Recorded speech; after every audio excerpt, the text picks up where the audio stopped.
A retired judge and immigration attorney say the recent arrests have happened in areas that were previously considered safe spaces, including immigration court. Our investigative reporter Bennett Haeberle joining us now. He spent some time in court today. And Bennett, tell us what happened.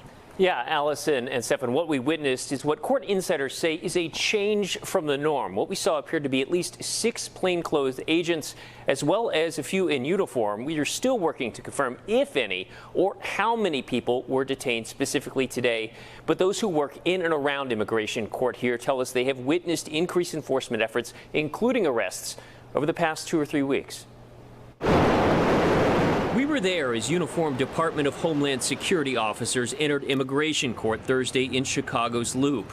Upstairs on the 15th floor, several courtrooms had dockets with 30 to 40 removal hearings. As I monitored a hearing for previously unaccompanied minors, my photographer witnessed a woman who had arrived with her baby being pulled into a nearby waiting area with what appeared to be plainclothed agents. Later, I noticed a man in wrist and ankle shackles being escorted into the bathroom. It was not immediately clear what happened to either of them. Officers in marked DHS squad cars eventually left.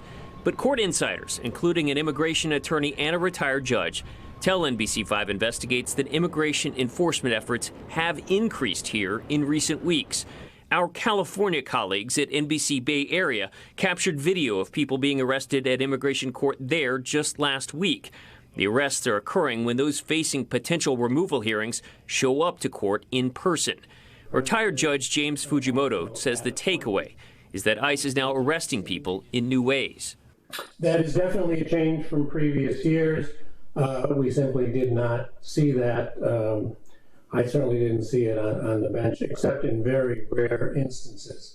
We are hearing that there are ICE officials with the government attorneys. They have a list of individuals whom they feel could be targeted for this expedited removal procedure. Now, according to Track, that's a research website that monitors immigration courts, Cook County has the second highest number of pending deportation cases in the country, only behind Miami. Now, we reached out to an ICE spokesman to answer some questions for us about these recent court actions. A DHS statement, by the way, which did not answer our questions about how many people have been detained recently, read in part, quote, ICE is now following the law and placing these illegal aliens in expedited removal as they always should have been. If they have a valid, credible fear claim, they will continue to in their immigration proceedings, but if not, they will be subject to swift deportation, end quote. But that's been the argument from these attorneys. They're still going through the process, right? Right. And in some of these cases, what we've heard from the judge is that they will appear in court. The prosecution will agree to dismiss the case. The judge would then have to sign on that, and then that person then becomes more vulnerable to deportation, to this expedited removal process, because they now no longer have a pending case before the court. So answering those texts, people can now possibly expect this type of an outcome.